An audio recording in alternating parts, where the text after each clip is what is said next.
সেইখন আমি নলবাৰী কলেজলৈ ব্যৱহাৰৰ যোগ্য হৈ নাথাকে। সেইটো এটা অতি দুখৰ কথা।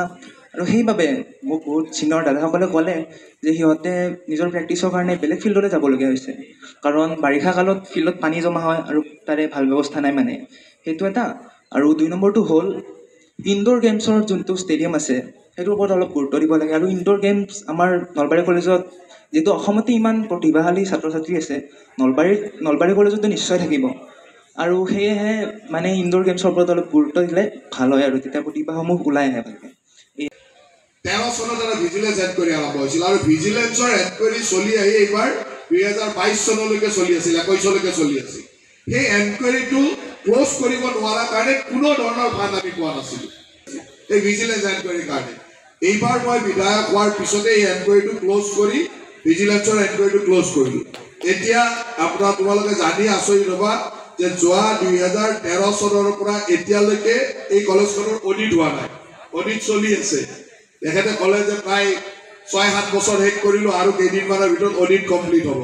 এতিয়া এই ভিজিলেন্স এণ্ড অডিট এইবিলাক যেতিয়া থাকিব কলেজত কোনো পৰা ফাণ্ড নাপায়। কলেজত আজিকালি ৰুচাৰ পৰাই হওক বা হায়াৰ এডুকেশ্যন, আগতে আমি UGCৰ পৰা পাইছিলোঁ, আজিকালি ৰুচাৰ পৰা পইচাৰ বহুত অভাৱ নাথাকে। কিন্তু আমাৰ ছিষ্টেমটো আমি কেতিয়াবা ঠিক কৰি থৈ নাযাওঁ, আমাৰ অডিট কৰি থৈ নাযাওঁ, আমাৰ কিছুমান বস্তু আগবঢ়াই থৈ নাযাওঁ, যাৰ কাৰণে নলবাৰী কলেজখনে খুব বেছি চাফাৰ কৰিলে। কাৰণ 2013 চনৰ পৰা 22লৈকে এটা ভিজিলেন্স এনকুৱাৰী চলি 1 টকা আপোনালোকে পোৱা নাই। মহাবিদ্যালয়ত আজি পৰ্যন্ত কিন্তু এটা উন্নত মানৰ বিজ্ঞানসন্মত প্ৰেক্ষাগৃহ নাই। যোৱা বছৰ যেতিয়া আপুনি 24 ছেপ্টেম্বৰ তাৰিখে নলবাৰী মহাবিদ্যালয়লৈ আছিল যে প্ৰায় 4 সহস্ৰাধিক ছাত্ৰ ছাত্ৰীয়ে পাঠদান কৰা এই মহাবিদ্যালয়খনৰ প্ৰেক্ষাগৃহটোত কিন্তু 400 ছাত্ৰ ছাত্ৰীয়েও একেলগে বহি আপোনাৰ লগত মত বিনিময় কৰিব পৰা নাছিল। মই নাজানো ছাৰ আপোনাৰ মন যায় নে নাযায় আমাৰ মহাবিদ্যালয়লৈ আহি সকলোৰে লগত বহি মত বিনিময় কৰাৰ, কিন্তু আমাৰ যায়। আমি সকলো বহি আপোনাৰ লগত যাতে আমাৰ মনৰ ভাৱ প্ৰকাশ কৰিব পাৰোঁ। নলবাৰী মহাবিদ্যালয়ত যিটো নামমাত্ৰ প্ৰেক্ষাগৃহ আছে, প্ৰভাত চন্দ্ৰ গোস্বামী প্ৰেক্ষাগৃহ, সেই প্ৰেক্ষাগৃহটো অকল প্ৰেক্ষাগৃহ হিচাপেই নহয়, বিভিন্ন সময়ত বিভিন্ন ৰূপত ব্যৱহাৰ কৰি অহা হৈছে। সেই প্ৰেক্ষাগৃহতে আমাৰ শ্ৰেণীকোঠাসমূহ মানে আমাৰ ক্লাছবোৰো কৰে, ধৰক কেতিয়াবা শ্ৰেণীকোঠা, কেতিয়াবা বিভিন্ন সাংস্কৃতিক অনুষ্ঠানৰ আখৰা গৃহ হিচাপে কিন্তু সেই প্ৰেক্ষাগৃহটো ব্যৱহাৰ কৰি আহিছে। এইবেলি বুলি নহয়, প্ৰত্যেক বছৰে ছাত্ৰ একতা সভাৰ সদস্যসকলে আপোনাৰ ওচৰলৈ গৈ এই বিষয়ে আপোনাক আবেদন দি আহিছে। প্ৰত্যেক বছৰেই নলবাৰী মহাবিদ্যালয়ৰ ছাত্ৰ সমাজক আপুনি আশ্বাস দিও আহিছে, কিন্তু চাহ আজিলৈ পোৱা নাই। সেই সময়ত নলবাৰী কলেজ ফিল্ডখনৰ গোটেই আধা অংশই পানী উঠি আছিলে। তাৰপিছত আমাৰ অসম ক্ৰিকেট ফিল্ডখন ক্ৰিকেট ষ্টেডিয়াম হিচাপে ক্ৰিকেটৰ ডেভেলপমেণ্টৰ কাৰণে কাম কৰিছিলোঁ, ক্ৰিকেট ঘণ্টাই সহায় কৰিছিল, সেইখিনি কাম হৈছে। আৰু ছাইডত এটা আমি মানে গ্ৰীণ গেলাৰী বা আৰ্ট এণ্ড গেলাৰী এটা বনাইছিলোঁ, সেইটো আমাক কাম কমপ্লিট হৈছে। গতিকে কিছু পৰিমাণেতো আগতকৈ ডেভেলপ হৈছে। কলেজ ফিল্ডখন আৰু ডেভেলপ কৰিব লাগিব। ইনডোৰটোতো আধা বনি পৰি আছে, মই অলপ আগতে ক'লোৱে যে এইটোৰ ঘটনাটো কি। এতিয়া সেই সমস্যাবিলাক সমাধান হৈ আহিছে। মই ভাবোঁ ইয়াৰ সংযোজনবিলাকো হৈ গৈ থাকিব। স্কুলবিলাকত লাহে লাহে তেনেকুৱা ধৰণৰ অনুৰোধ কৰি দীক্ষাৰম্ভণ অনুষ্ঠান, আৰু এই দীক্ষাৰম্ভণ অনুষ্ঠানত মই ছাত্ৰ ছাত্ৰীসকলৰ লগত মত বিনিময় কৰিলোঁ আৰু তেখেতসকলক বিশেষভাৱে নতুন শিক্ষানীতি আৰু দক্ষতাৰ শিক্ষা বা স্কিল এডুকেশ্যনৰ ওপৰত কিছু কথা আলোচনা কৰিলোঁ।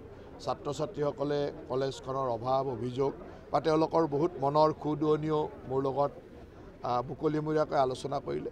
এই কথাবিলাকে অত্যন্ত আনন্দ দিয়ে আৰু কিছু অভিজ্ঞতাও দিয়ে, নতুন প্ৰজন্মৰ মনৰ কথাবিলাক জানিব পাৰে। আৰু মই প্ৰায়ে চেষ্টা কৰোঁ এনেকৈ কলেজবিলাকলৈকে গৈ কলেজৰ নতুন প্ৰজন্মৰ লগত কথা পাতিব। আজি মহাবিদ্যালয়ে এই সুবিধাটো দিলে মই মহাবিদ্যালয়ৰ কৰ্তৃপক্ষক ধন্যবাদ দিছোঁ আৰু আশা ৰাখোঁ যে এই কথাবিলাকে আমাক ভৱিষ্যতৰ দিনত কাম কৰাৰ প্ৰেৰণাও দিয়ে আৰু কাম কৰাৰ সুবিধাও দিয়ে।